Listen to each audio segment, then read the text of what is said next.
네, 안녕하세요. 저는 방금 소개받은 서울연구원의 양재서입니다.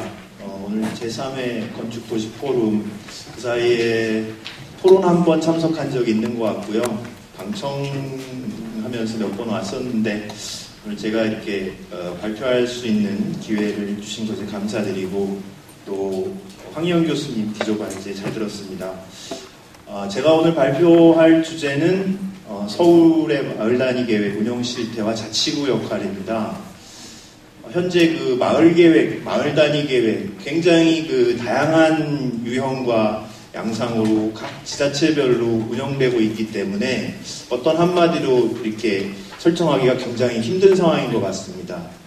앞으로 그런데 이런 것들이 일회성으로 끝나는 것이 아니라 지속적인 어떤 제도로서 정착하기 위해서는 뭔가 계획 틀 속으로 이제 들어와야 되겠다는 생각이 하나고요. 그런 것을 함에 있어서는 뭐 기초자치단체, 근데 이제 서울이라든지 이런 대도시 경우에는 자치구라는 그런 기초자치단체 역할이 중요하다고 생각합니다. 그래서 제가 일하고 있는 기관이 서울연구원이기 때문에 자치구의 역할이라고 이제 우선 중점을 둬서 연구를 했고요.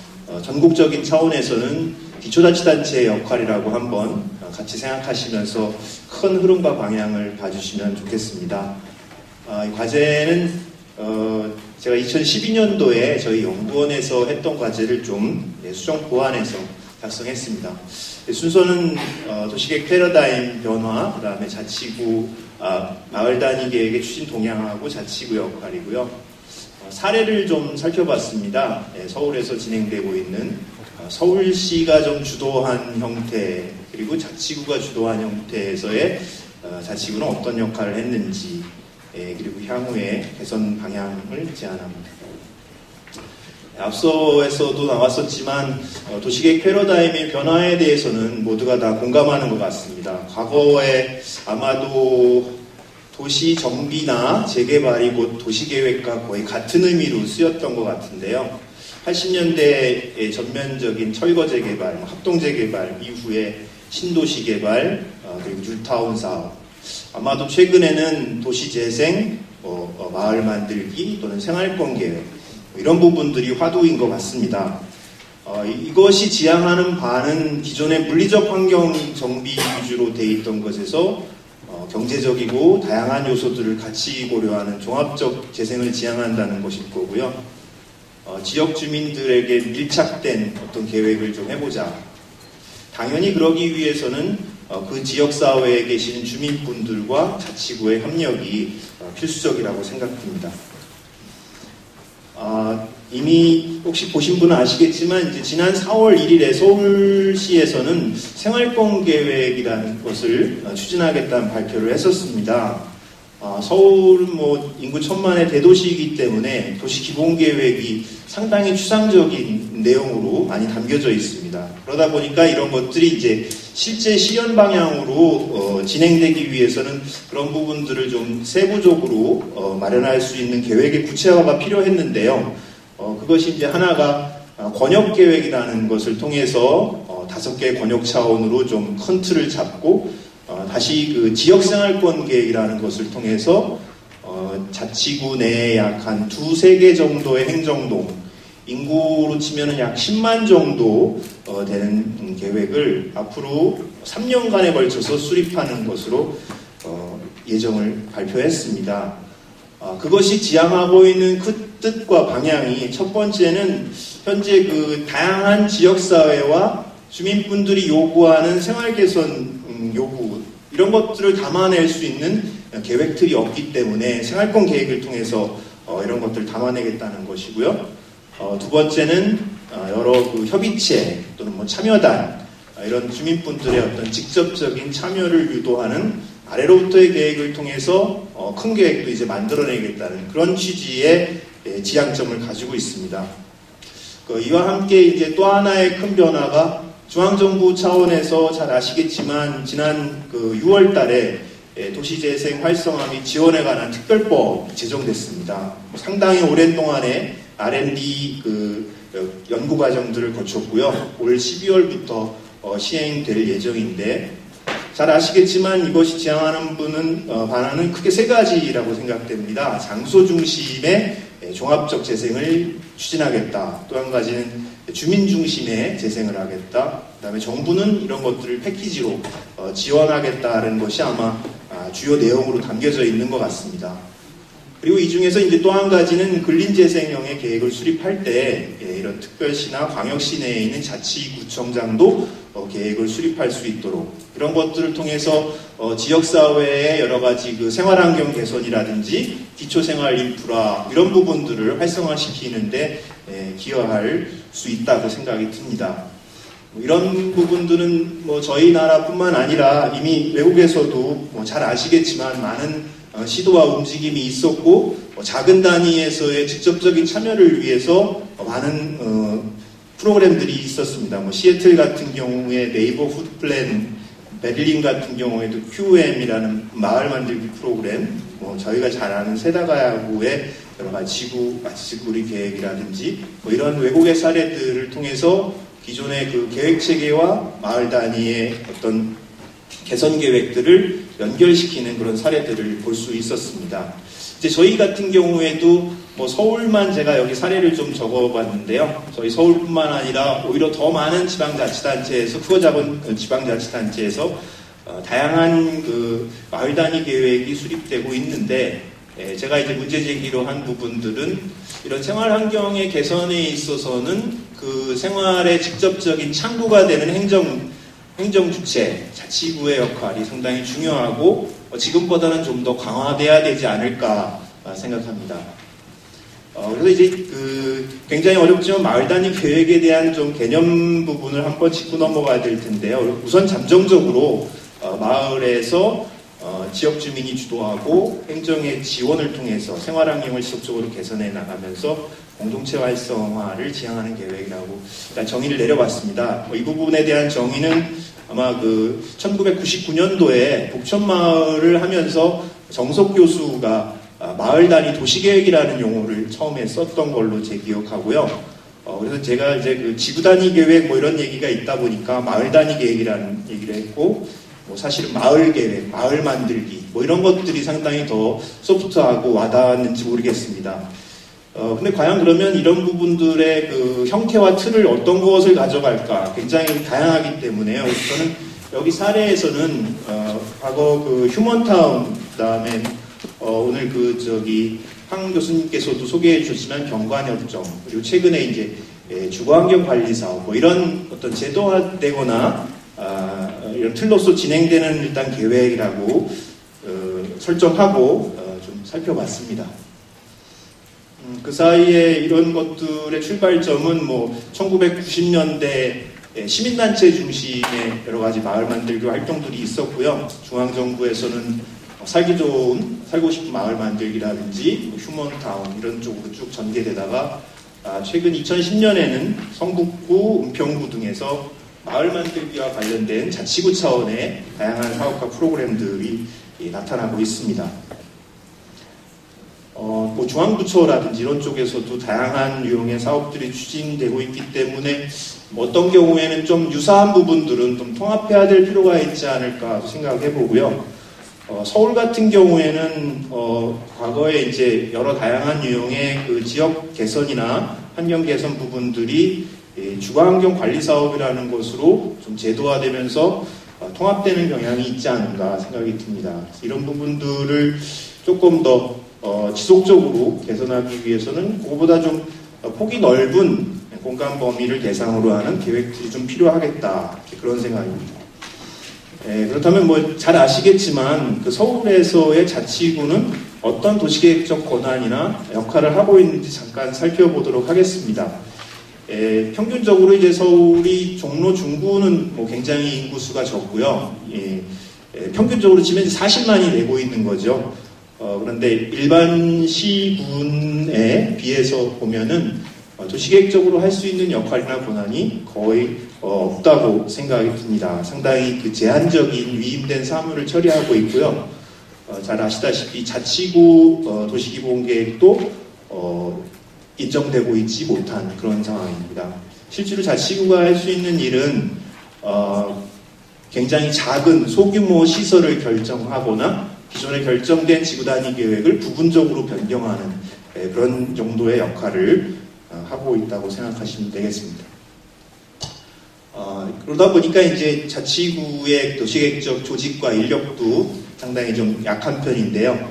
예컨대 도시계획 상임기획단 같은 경우는 서울시의 전체 25개 자치구 중에서 작년 경우를 기준으로 했을 때 성북구, 구로구, 강남구 그 3개 구에서만 상임기획단이 운영되고 있고요. 다른 이제 구청에서는 일부 몇 분의 이제 전문직 분들이 일을 하고 계신 그런 상황입니다.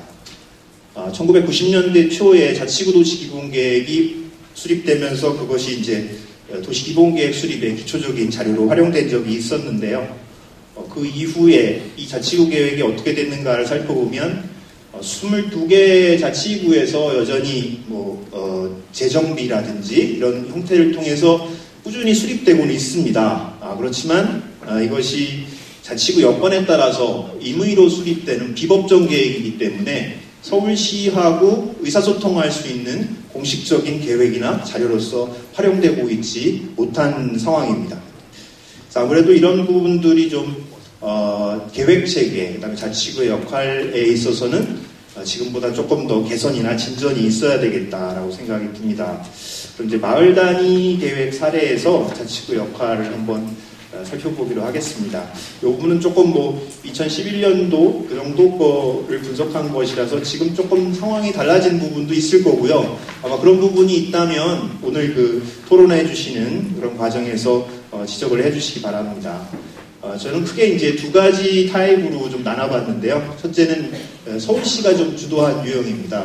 대체로 그 마을의 경관이라든지 환경 개선에 많이 치중했던 휴먼타운이나 경관협정 부분들이 현재도 이제 이 부분은 주거환경 관리 사업으로 가고 있고요. 그다음에 이제 자치구가 주도했던 형태, 계속 지금 현재 진행 중이지만 은평구의 듣거비 하우징이나 성북구의 마을 만들기 사례 같은 경우는 공동체라든지 부분적인 개량 지원을 하면서 지역사회 활성화를 도모했던 그런 크게 두 가지 유형으로 살펴보고 각각의 유형들이 유형 과정에서 자치구는 어떤 역할을 했는지 보도록 하겠습니다. 먼저 휴먼타운 사례인데요. 여기는 이제 강동구 서원마을에서는 저층의 주거지가 자꾸 없어지니까 이런 부분들을 서울시나 공공이 기반시설 부분에 대해서 일부 지원하면서 자체적인 주택이나 여러 가지 환경을 개선하도록 하는 그런 형태였었습니다. 이런 것들이 아마 최근에 이제 주거환경 관리 사업으로 좀 발전돼서 제도화된 것 같고요. 그래서 여기서는 결과물이 이제 주민분들이 같이 그 지역의 개발 규모라든지 지구 단위 계획에 관한 사항들을 공동적으로 결정하시고 상당히 소프트한 내용 부분들은 디자인 가이드라인이나 주민협정을 체결해서 지켜나가기로 약속하는 그래서 이렇게 가로 환경, 마을 회관, 그린 파킹, 보안 시설 이런 부분들의 환경 정비나 개선이 주로 이루어졌었는데요.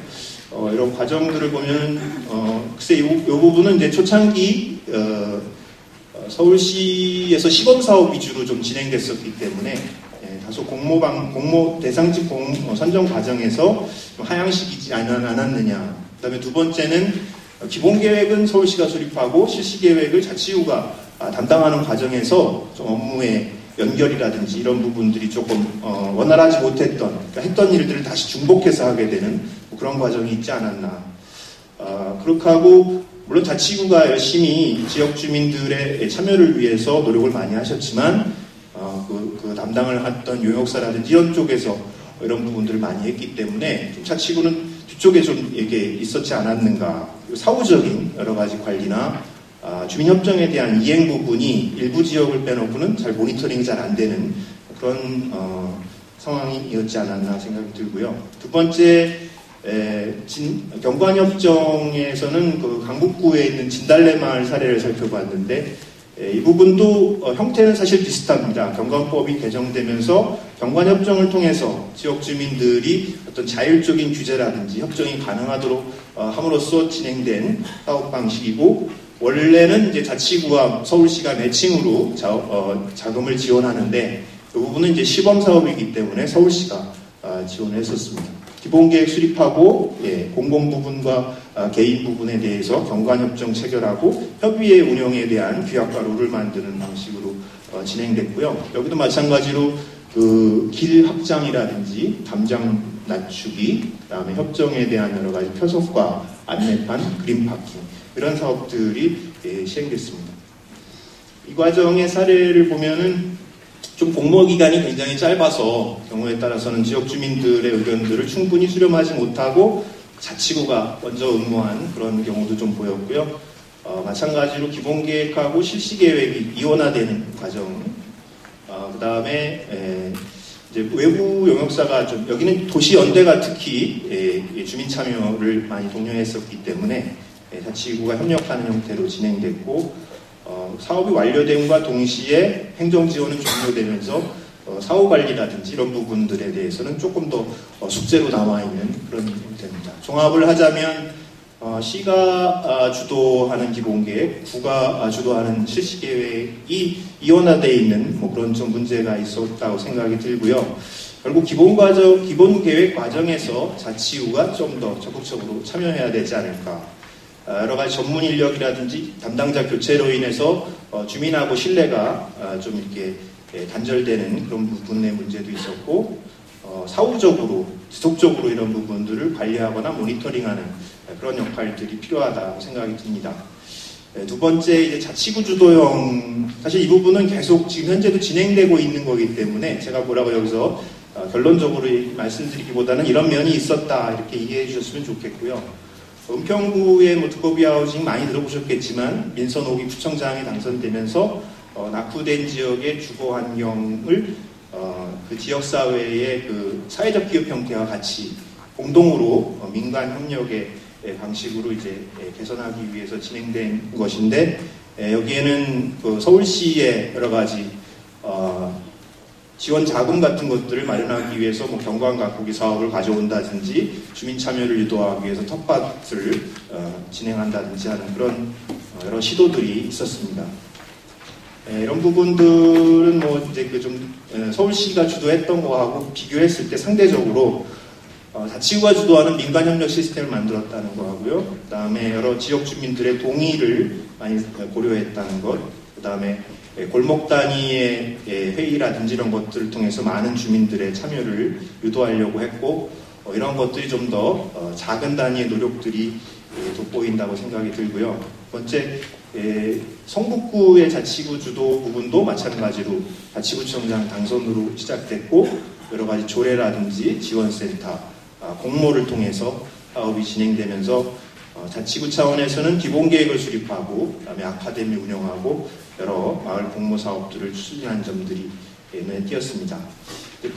조례를 통한 근거, 기본계획 수립을 통해서 자치구가 어떤 지원할 수 있는 여건을 만들었고, 지원센터를 통해서 주민과 행정과의 연계를 강화한다든지, 그 다음에 특히 지역 자원에 대한 조사를 통해서 앞으로 마을 만들기를 지속적으로 할 수 있는 토대를 마련한다든지 주민의 리더를 교육하는 그런 부분들이 돋보였었습니다. 정리를 하자면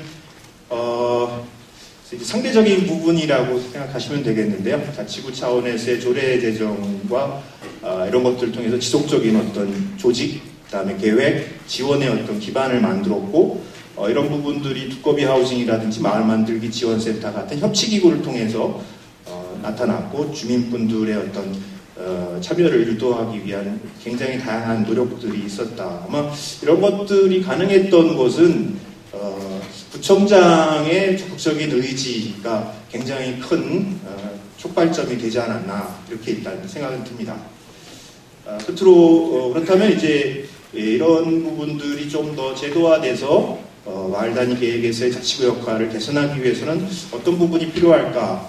광역하고 이제 기초단체가 있는 특별시, 광역시의 경우에는 자치구가 서울시의 좀 협력자, 그 다음에 보다 좀 능동적인 행정지원과 적극적인 주민 참여를 할 수 있는 주체, 그리고 이런 것들을 위한 역량과 지원 제도를 좀 갖춰놔야 되지 않을까 생각이 듭니다.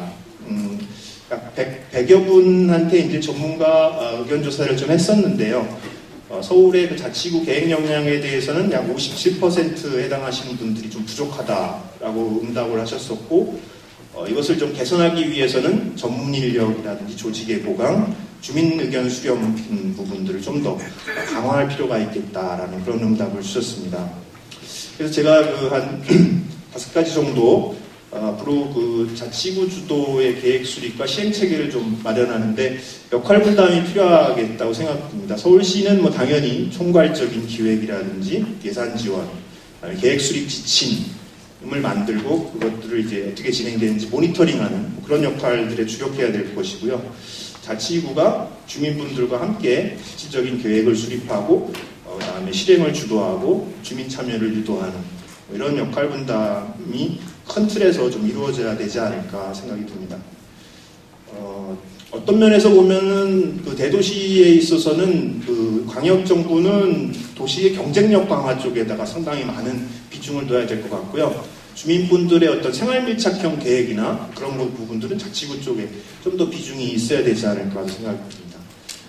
그리고 이런 것들이 이제 그 진행되는 과정에서는 주민과 자치구가 상향식 공모를 통해서 정례화된 방식으로 공모하는 그런 변화가 있어야 될 거라고 생각이 듭니다.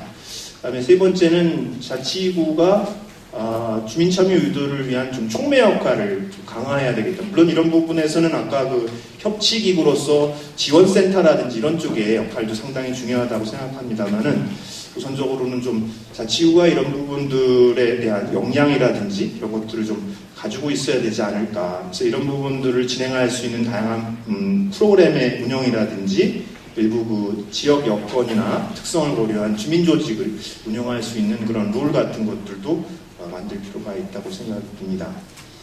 아까 말씀드린 대로 이제 전담 조직과 인력 부분인데요. 현재 그 도시계획 상임기획단 또는 마을계획팀 같은 전담 조직을 통해서 사실은 자치구 차원에서는 뭐 주택, 도로, 주차, 청소, 안전, 복지 이런 부분들의 문제가 다 어떤 한 지역들로 혼합해서 나타나기 때문에 이런 부분들에 대한 창구를 단일화한다든지 전담 조직을 운영해서 필요한 경우에는 자치구가 직접적으로 주민들과 함께 계획을 수립하고 갱신하고 보완하는, 사후 관리하는 그런 부분들도 한번 해볼 수 있겠다 생각이 듭니다.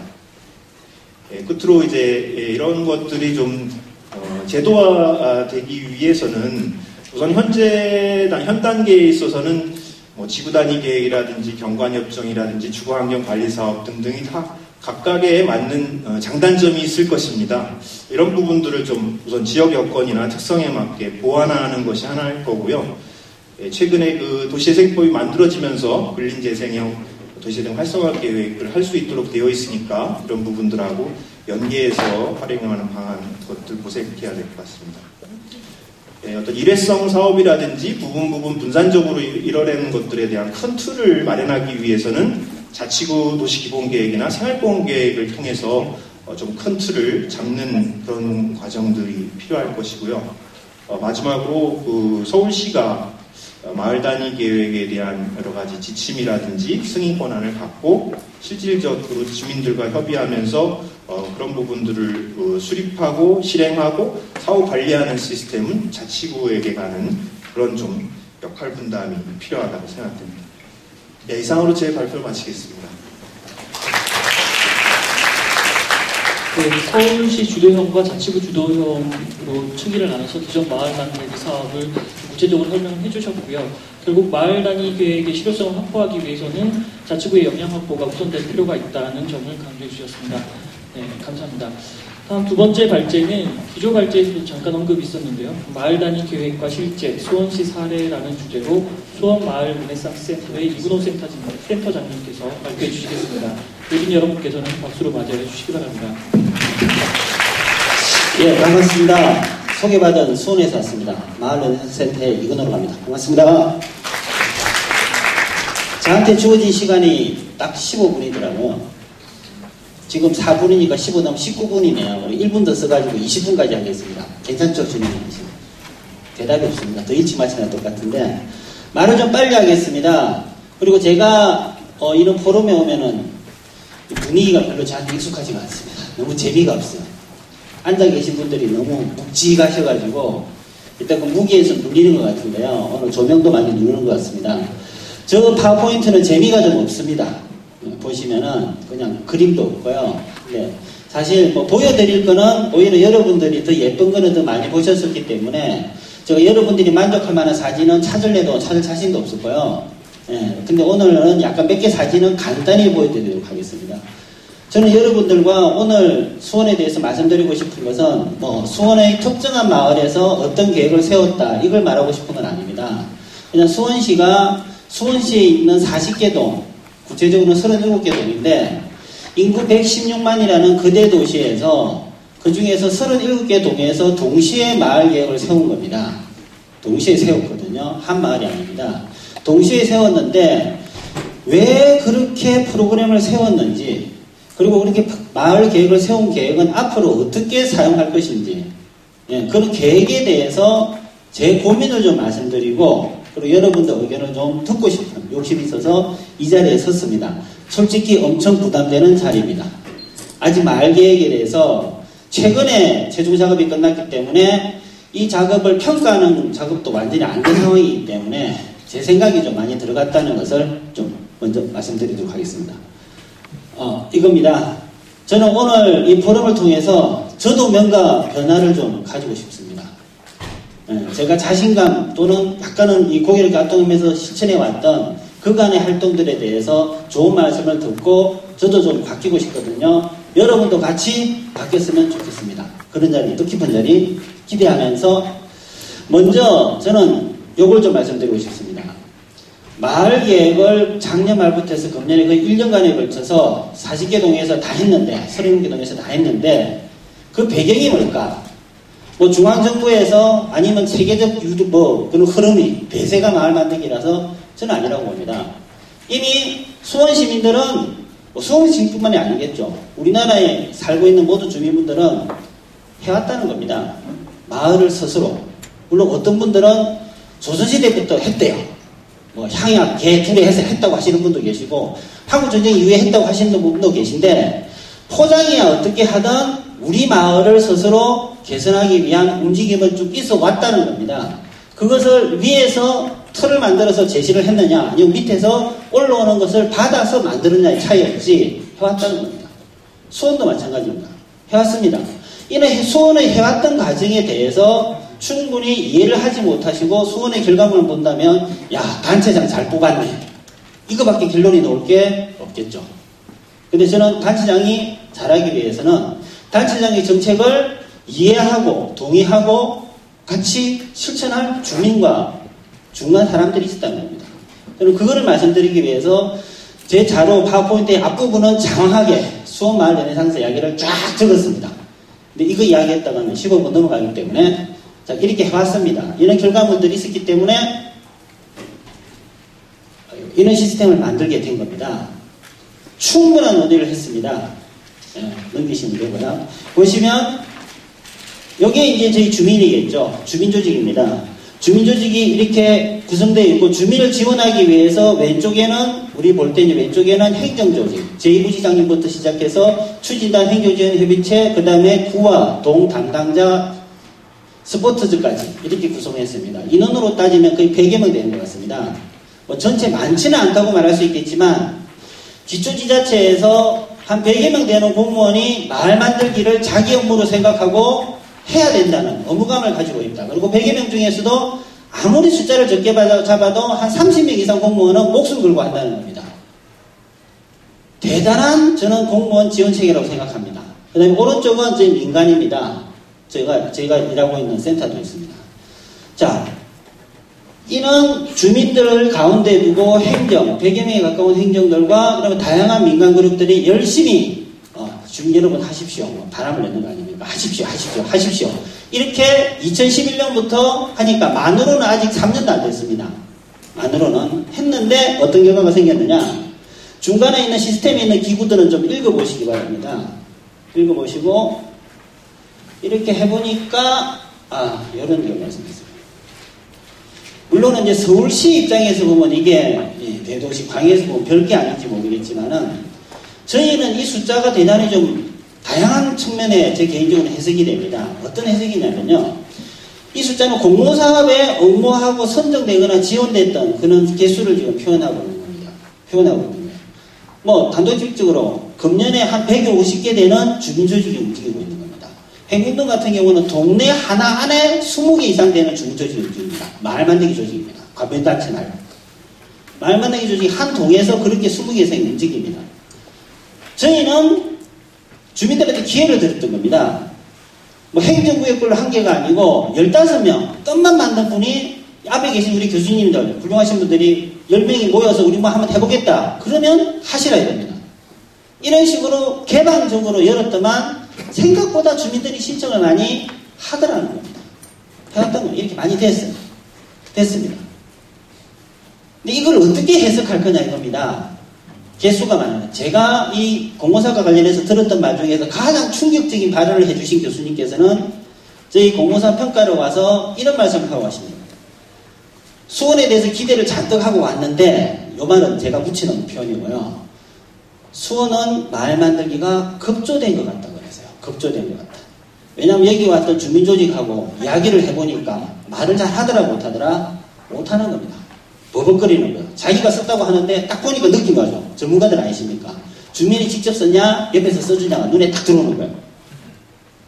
수원엔 150개가 되지만 아마 많은 게 행정이나 옆에 있는 교수님들 아니면 단체 사람들 작가분들이 써준 데가 많습니다. 많아요. 수원은 그런 방법을 택했던 겁니다. 15명만 가져오면 해주겠다 하니까 주민들은 돈 한 500밖에 안 되는 거 받으시려고 열심히 그냥 끌어와서 가져오신 거예요. 우리 고민은 이 주민들이 그런 움직임들, 그 움직임들을 어떻게 도와줘가지고 마을 만들기에 대해서 가슴으로 느끼게 할 거냐 이거였습니다. 해보니까 저는 이런 평가를 내립니다. 제가 생각하는 평가입니다. 지금도 3년밖에 안 되기 때문에 과정이죠. 한 5년 후에 여러분들이 아마 평가를 할 겁니다. 수원의 마을 르네상스는 그때 여기서 포럼에 발표했던 아무개가 사기쳤다 뭐 이렇게 나오겠죠. 근데 지금 제 생각은 이렇습니다. 주민분들의 모습을 보니까 기회를 제공하면서 제가 이런 표현을 썼습니다. 자생력을 갖춘 주민조직, 숨어있는 마을 일꾼, 동네 일에 참여하는 새로운 조직이 등장했다. 현장으로 들어가보시면 이런 거 다 느낄 겁니다. 동네 일하는 사람들은 동장님 사무실에 있는 관변단체들 10개에서 12개입니다. 지방은, 농촌은 작으니까 한 7개, 8개, 도시는 많으니까 12개에서 13개. 그게 되는 인원들 한 100여 분이 동 전체 2만 명, 3만 명 되는 동을 다 움직이고 있습니다. 현재 마을 만들기 하시는 많은 동네도 보면 그분들이 많이 하는 곳이 많습니다. 실제로 그렇지 않습니까? 수원은 저는 감히 말합니다. 행궁동이라는 동네에서 20개, 15명이 서명을 받아야 약간의 중복을 했을 때 평균 잡아서 10명씩 해서 20개 조직이 만들려면 200명이 모여야 됩니다. 200명. 기존 간변조직으로 되겠습니까? 안 되겠습니까? 안 됩니다. 새로운 사람이 드러났습니다. 저는 이게 제일 뿌듯해요. 어쨌든 간에 스스로 하겠다는 기존에 묻혀져 있던 사람들이 막 드러난 겁니다. 3년을 해보니까 그런 사람들이 눈에 막 보여요. 옆에서 바람 넣어서 나왔던 아니면 자발적으로 했던 동네 일을 하겠다고 한 사람은 기존에 몰랐던 사람이 막 생긴 거예요. 그리고 그런 사람들이 조직화돼가지고 있는 겁니다. 예전에는 동에서 일하려면 새마을, 자유총연맹, 방위선, 통장협회 딱딱 정해져 있었는데 수원은 이 조직 외에 다른 말 만들기 조직이 몇 개씩 있는 겁니다. 다른 사람은. 수원에 보면 이거 있습니다. 작년 말부터 계속 고민이죠. 이 동네에 이제 새로운 조직이 막 생긴 겁니다. 이 조직을 어떻게 할 거냐. 근데 이 조직들은 생각하시는 폭이 좁아요. 나는 이 골목만 생각할래. 나는 이 상가만 생각할래. 이런 식인 거예요. 근데 동 전체가 움직여야 되지 않습니까? 여기서 마을계획에 대한 아주 심각한 고민이 시작되는 겁니다. 물론 수원에서 도시계획, 기본계획 2030을 하면서 주민 참여를 한 경험이 있습니다. 그 경험과 다 합쳐지면서 동네에서 자발적으로 하는 주민조직들이 흩어져 있는데 이분들을 어떻게 묶을 거냐. 그것이 어떤 과정을 통해서 됐다? 마을 계획을 통해서 진행된 겁니다. 이게 몇 개월 만에 된 건 아닙니다. 첫 번째 했던 게 간략하게 일정을 정리해 드리면 첫 번째는 작년부터 구별로에서 마을 조사 및 예비계획 수립을 했습니다. 여기 몇 분은 참여하신 분도 지금 보입니다. 실제로 하셨던 분 보이고 계신데, 구가 4개거든요, 저희들. 구마다 들어가서 마을 계획을 세웠습니다. 마을 계획 조사입니다. 현장 조사를 하고, 조사 기법은 아까 발표된 거 다 들어갑니다. 이 4개 팀이 있기 때문에, 자료에 보면 이제 뭐 성균관대학교가 몇 군데 있는데, 그 팀들에서 자신의 노하우를 최대한 살려서 주민을 만나서 현장 조사를 하고 예비 기본 계획을 세웁니다. 예비 계획을. 그 계획을 바탕으로 금년 5월부터 해서 37개 동, 40개 동이었는데 3개 동은 난 죽어도 못하겠다 했습니다. 37개 동이 참여를 해서 열심히 프로그램을 진행을 합니다. 진행을 했고, 이 중에서 우수마을 해가지고 8개 동을 선정했습니다. 그리고 8개 동은 다시 또 프로그램을 또 시작했습니다. 워크샵을. 보통 말하는 스튜디오 얘기라고 하죠. 8개 동은 또 한 번 했습니다. 이능동은 작년부터 시작해서 한 번, 2번, 3번을 한 겁니다. 그래서 8개 동 중심으로 해서는 내년에 예산이 지원됩니다. 한 4억 9천만 원, 5억 정도가 8개 팀이 지원돼서 마을 계획을 실제로 해봐라. 여기까지 진행됩니다. 네. 출발은 저는 마을 만들기, 주민이 자발적인 에너지들을 어떻게 묶을 거냐. 근데 그게 이제 행정의 어떤 힘이, 정책적 지원이 되니까 우리 표현으로 하면 규모가 갑자기 커진 거죠. 보통 한 개, 우리 항영 교수님이 2011년도에 오셔가지고 두 개 동 시범 사업으로 하셨는데, 소원은 이제 그런 경험들이 축적되니까 다 하자. 된 겁니다. 다 하자. 서로 다 했습니다. 그래서 마을 조사는 기간은 요 정도로 이제 작년 10월부터 해서 금년 2월까지 했는데, 여기 뭐 그때 조사를 직접 참가했던 분이 여기 몇 분 계셔가지고 거짓말은 못하겠습니다. 아주 충실하게 충분하게 만족스럽게 했다고 하면은 거짓말이겠죠. 이 기한도 뭐 겨울철에 뭐 연말 연초에 조사하는 거 진짜 힘들었습니다. 주민들 만나는 것도 힘들었고 어거지로 끌고 간 경우도 분명히 있는 것 같아요. 이게 이제 규모가 커지면서 어떤 부작용도 약간 있었겠지만 그런 과정을 거쳐서 조사를 했습니다. 지금 큰 거는 예비계획을 수립했다는 거죠. 그 다음에 이제 마을 조사를 할 때, 마을 계획을 세울 때 기본 자료로, 매뉴얼북으로 줄 수가 있었습니다. 4분밖에 안 남았네요. 자, 조사는 이렇게 했습니다. 구별로. 보시면 학교도 있고, 우리 연구소도 있고, 수원에 있는 시정연도 있고, 우리 용역사도 있고, 이런 식으로 같이 맡아서 약간 어거지로 부탁을 드렸어요. 힘든데, 연말연초 힘든데, 꼭 해달라고 시에서 그냥 반 협박 반 이렇게 해가지고 진행을 했습니다. 프로그램은 대동소이합니다. 기본적으로 하시는 방식들. 찾아가고 모으고 다 했고요. 그 다음에 그 결과를 가지고 마을계획단을 운영했습니다. 마을계획단은 다른 점이 이제 동마다 참여 희망자를 모았다는 게 좀 다릅니다. 동마다. 그러니까 이제 A라는 동이 있으면 하시고 싶은 분들 모은 거죠. 그럼 그 중에 마을 만들기를 하시는 분도 오셨고, 간변단체 분도 오시고, 동이 일하시는 분, 자치위원장은 자유롭게 오셔서 평균 잡에서 한 20명 정도 참가하셔가지고 계획단을 구성해서 했는데, 아까 말씀드렸지만 37개 동만, 3개 동은 안 했습니다. 안 하고, 역시 각 구마다 책임 교수님들이 한 분씩 붙고, 그 다음에 튜터라 해서 동마다 한 분씩 교수님이 또 붙었습니다. 그러니까 전체 구별 책임 교수 한 분에 동마다 한 분씩 교수님 붙이고, 그 교수님 밑에 또 도와주는 조교를 붙인 거죠. 우리가 보통 스튜디오 하듯이 똑같은 식으로, 그런 식으로 배치를 했습니다. 일단은 전체 발대식은 같이 합니다. 발대식은 같이 했지만 나머지 구별 동별로 해가지고는 책임 교수 책임하에 튜터들과 의논해서 자율적으로 운영을 했습니다. 그래서 많이 모이는 데는 뭐 동이 4번, 5번, 밤에도 가서 만나고 주말에서 만나고, 자주 만나지 않는 동안 그냥 2번, 3번만 만나고 땡치는 데도 있습니다.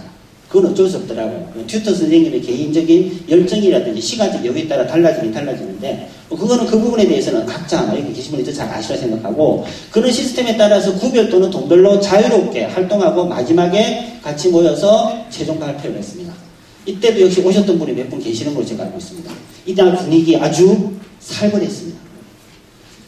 몇 개월 동안 고생해서 만들었던 거를 심사받는 자리였기 때문에 우리가 최고가 돼야 된다는 거로 아주 분위기가, 좋게 말하면 열기가 너무 뜨거웠고요. 나쁘게 말하면 무서웠어요. 이렇게 등수 못 돌면은 이제 그런 거 있지 않습니까? 그럴 정도로 대단히 열정적으로 발표를 하고 8개 팀을 선정을 했습니다. 이게 이제 저희 발대식 사진, 생소하죠? 선서하는 거 있습니다. 우리 계획단은 이짜고 저짜고 하는 게 있습니다. 선서도 하고, 그 다음에 이게 동별회의 모습은 다 똑같을 겁니다. 사진들 어떤 사진이나 현장 답사도 마을 조사도 하고 구별회의 이런 식으로 구별회의 전체가 다 모여서 하는 겁니다. 이때도 역시 동마다 모여가지고 계속 이런 작업을 하는 모습들을 했습니다. 이게 이제 최종 발표의 모습 아시고요. 이 상 받았던 팀입니다. 그 다음에 이제 심화교육. 자, 8개 팀을 만들었습니다. 8개 팀을 만들었는데 이 계획도 역시 마을 계획이라고 했지만 계획 전체를 보니까 당장에 실행하기에는 뭔가 부족합니다. 큰 방향이 잡혀 있는 거죠. 그런데 8개 팀한테는 아까 전에 말씀드렸지만 내년에 거의 한 5억에 가까운 예산이 지원됩니다. 그래서 8개 팀 같은 경우는 내년에 우리 팀이 7천만 원을 받는 게 확정되어 있는 겁니다. 7천만 원이. 그러니까 그 7천만 원을 어떻게 쓸 거냐에 대한 계획을 세우는 워크숍을 또 진행을 했습니다. 워크숍을. 그러니까 선정된 8개 팀 보고 당신은 내년에 1억을 받게 되니까 그 1억을 어떻게 쓸 건지 구체적인 실행 계획서를 세우자. 역시 책임 교수님, 튜터들 다 붙어가지고 똑같이 한 번 더 워크숍을 또 했습니다. 요 정도 되니까 주민들은 이제 도사가 됐습니다. 몇 번에 걸쳐서 워크숍하고 뭐 하고 그려보고 해보니까 다 알았어요. 이제. 아주 쉽게 했습니다. 그래서 저희들은 오히려 이제 뭐 프로그램 내용은 똑같습니다. 다른 점은 실행 계획서를 좀 썼다는 개념이 있고, 그 다음에 저희들이 이때는 이제 공동체 갈등 관리를 처음으로 넣었습니다. 그러니까 돈이 딱 통장에 들어가는 순간 동네 분위기가 어떻게 될지 다 예상하고 있기 때문에 그럴 때 이제 생길 수 있는 위험들에 대해서 숙지시키고 같이 하는 부분에 대한 공동체 갈등 관리 프로그램을 넣었던 게 앞부분하고는 조금 다른 양식이었고요. 나머지는 거의 똑같았습니다. 그래서 이런 식으로 오리엔테이션하고 역시 동별회의하고 발표 시상식 저희 마을 만들기 전국대회 때 오신 분들 계신지 모르겠습니다. 그 전날 바로 저희 했습니다. 이게 최우수상 받았던 인계동 올레팀입니다. 그리고 심화 워크숍 계속 이제 워크숍을 했습니다. 그래서 이때 발표된 내용대로 내년에 그냥 추진하면 큰 문제 없이 될 정도로 세팅을 사업 계획을 세팅을 해드렸습니다. 같이 짰죠. 이게 뭐 이런 사례인데 예쁜 그림이 있는데 제가 못 뽑아서 편집력이 좀 떨어집니다. 양해 부탁드리고요. 성감이 과제 빨리 마치면 되겠습니다. 조금 초과했습니다. 죄송합니다. 가장 큰 것은 역량 강화입니다. 저는 계획 자체가 여기 수원에서 핵심은 아니라는 겁니다. 제가 처음에 뭐 모두에 말씀드렸듯이 주민들이 흩어져서 열심히 하고 있는 주민들을 끌어모은 거거든요. 묶은 거거든요. 여기도 마찬가지라는 겁니다. 결국에 최대한 성과는 마을 계획을 세웠다는 그 자체가 문제가 아니고 마을 계획을 실행할 주체를 같이 만들었다는 겁니다. 주체를 만들었다. 그리고 이 주체는 특정한 한 주체가 하는 것이 아니고 이거는 동 전체를 아우르기 때문에 동네에 있는 다양한 그룹들이 같이 해야 된다는 것을 주민들한테 계속 만들어낸 거죠. 물론 8개, 37개가 다 그렇게 동의된 것 같지는 않아요. 지금 하는 걸 보면. 그렇지만 많은 주민들이 그 부분에서 걱정을 하시고 어떻게 하면 같이 해야 될 거냐에 대한 고민들을 많이 하고 계신다는 겁니다. 계획 자체는 뭐 똑같다고 생각합니다. 뭐 이런 거죠. 어차피 마을 계획은 그리고 대표성 있는 요거는 의미가 당연히 있는 거겠지만 진짜 중요한 건 바로 요거 아니냐. 요거라 생각하고요. 과제라 그럴까요? 저는 과제의 숙제라기보다 도전으로 생각합니다. 3년밖에 안 되는 수원마을연예상서 정책과제 정책으로 된 거 3년밖에 안 돼 있는데 이 상태에서 뭐 잘났다 못났다는 건 말 필요 없고요. 앞으로 우리가 계속적으로 도전해서 깨나가야 될 벽이가 뭘까? 저는 이거죠. 계획과 현실의 그 넓고 넓은 간격을 어떻게 메우느냐. 욕심은 저만큼 하고 싶은데 실제로 할 수 있는 주민 조직, 역량들, 시간과 돈은 한계가 뻔하거든요. 그것들을 어떻게 메꿔나갈 것이냐, 주민들과 어떻게 만나서 계획을 현실화시킬 거냐, 여기에 대한 고민은 계속적으로 할 수밖에 없다. 그 다음에 이제 이거죠. 마을 계획을 아무리 잘 세운다 그래도 동에 있는 2만 명 이상 되는 동민들의 의견들을 100% 꿈을 반영할 수는 없지 않습니까? 불가능입니다. 현재 마을 계획이 발표가 되니까 그 계획에 포함되지 못했던 주민들은 어떻게 되겠습니까? 불만이 있는 겁니다.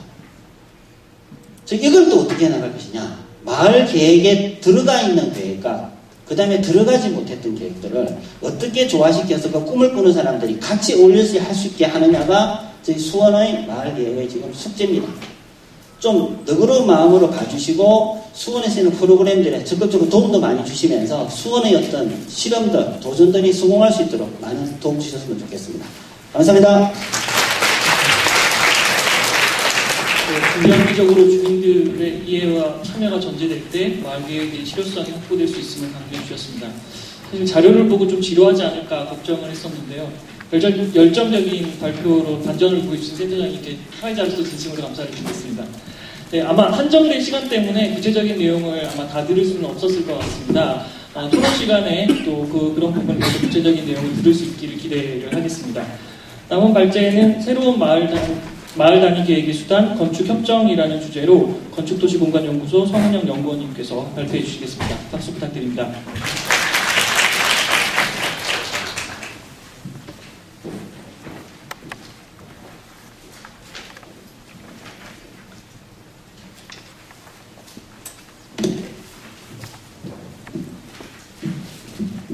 안녕하세요. 오늘 새로운 마을 단위 계획의 수단 건축협정이라는 주제로 발제하는 건축도시공간연구소의 성은영입니다. 앞서 발표를 해주신 분들이 워낙 관록이 있으시고 많은 마을 단위 계획에 대해서 많은 연구와 실행을 해주신 분들이라서 저는 이제 연구 경력도 그분들에 비해서 짧고 그래서 어떤 내용을 말씀을 드릴까 고민을 했는데요. 사실 건축협정제도가 지금 건축법 개정안이 국회에 계류 중인 상태이고 아직 발표가 된 적이 없어서 좀 어떤 연구와 실험적인 측면에서 여러분께 좀 신선함을 드렸으면 하는 마음으로 발표를 드리겠습니다. 오늘 발표 드릴 내용은 주로 이제 건축협정제도에 대한 내용을 새롭게 소개하는 내용이 되겠고요. 그래서 건축협정제도를 통해서 마을 단위 계획으로 어떻게 가능할 것인가에 대한 내용으로 발표를 드리겠습니다. 먼저 건축협정제도의 도입 배경을 말씀을 드리겠는데요. 주민 주도의 생활환경 개선 필요성에서 시작됐다고 볼 수 있겠습니다. 지금까지 그 아파트 위주로 개발된 그 재개발 구역들이 경제적 가치나 선호도가 하락함에 따라서 최근에는 이제 매몰 비용을 감수하고도 정비구역 해제가 본물을 이루고 있는데요. 2013년 8월 현재 전국 175개 구역에 2,700만 제곱미터에 해당되는 구역이 해제가 되었습니다. 또한 그 주택 유형이나 정비 방식에 대해서도 수요가 급변하고 있는 상황입니다. 그런데 이제 단독주택 밀집 구역은 현재 전국에 430만 호에 해당되는 넓은 지역에 이제 분포를 하고 있고 그 중에 50% 반절에 해당되는 그 단독주택들이 이미 지어진 지 30년이 경과된 노후한 주택들입니다. 그리고 그 주택들의 대부분이 밀집하고 소규모의 주택들로 이제 정비와 관리가 필요한 시점이라고 할 수 있겠습니다. 그래서 이제 생활환경 자체도 문제가 많이 제기가 되고 있는데요. 그래서 고밀화되어 있고 조경 공간도 없고 방범상으로도 취약한 그런 환경들이 많은 문제들이 이제 제시가 계속 되어 왔습니다. 기반시설 문제나 휠체 문제나 주택 문제나 어떤 사회 환경적인 문제들이 많이 제시가 됐었는데 이런 것들을 공공은 이제 어떤 그 제도나 법의 개정을 통해서 이제 정책을 추진을 하고 거기에 예산을 투입을 하는 반면에 많은 생활환경의 문제들이 이제 계획적인 측면이나 어떤 사람들의 생활에 관계된 문제들이기 때문에 이 주민이나 시장을 변화시키지 않고서는 어려운 상황이라고 말씀드릴 수 있겠습니다. 그래서 생활환경의 문제들은 주거지가 양호하다면 관리를 하거나 아니면 열악하다면 정비를 하면 되겠다 이렇게 단순하게 생각할 수 있지만 실제적으로 어떤 시장이나 경제적인 문제가 해결되지 않고서는 이제 생활환경 개선 자체가 나타나기 어려운 현실이라고 말씀드릴 수 있겠습니다. 그랬을 때 기존의 이제 정비 사업이나 제도들이 추진되는데 한계에 부딪혔던 부분들이 이제 생활환경 개선을 위한 행위들이 지속적으로 발생을 하기 위해서는 주체나 사업이나 생활환경 개선에 대한 어떤 균형이 필요한데 그 부분들에 대해서 균형을 맞추기가 어렵기 때문에 또한 그리고 한쪽에 치우친 물리적 환경 개선에만 치우친 그 정비 사업이었기 때문에 어려웠다고 볼 수 있겠습니다. 그래서 그런 추진 주체들의 역할들이 중요한데 기존의 이제 시장 주도의 자본 주도의 그런 정비 계획들이 공간을 목적으로 공간의 개선을 목적으로만 이루었다면 최근에 이제 커뮤니티 중심의 그 정비나 관리 방법들은 어떤 그 커뮤니티의 정당성이나 잠재력을 바탕으로 하고 있기 때문에 보다 포용적으로 추진할 수 있겠다고 보겠습니다. 그래서 기존의 이제 주거지 정비 사업들이 많은 정부의 지원이나 기반 시설을 투자를 했음에도 사람들을 움직이지 못했기 때문에 주택 행위를 유발하지 못했고 그래서 공간 자체도 기반 시설이나 외부 환경 변화 정도로 그쳤다고 볼 수 있겠습니다. 그래서 주민 협의 체계나 환경 정비의 도민을 만들지 않고서는 기존의 주거지 정비 사업의 한계를 뛰어넘을 수 없다는 그런 배경에서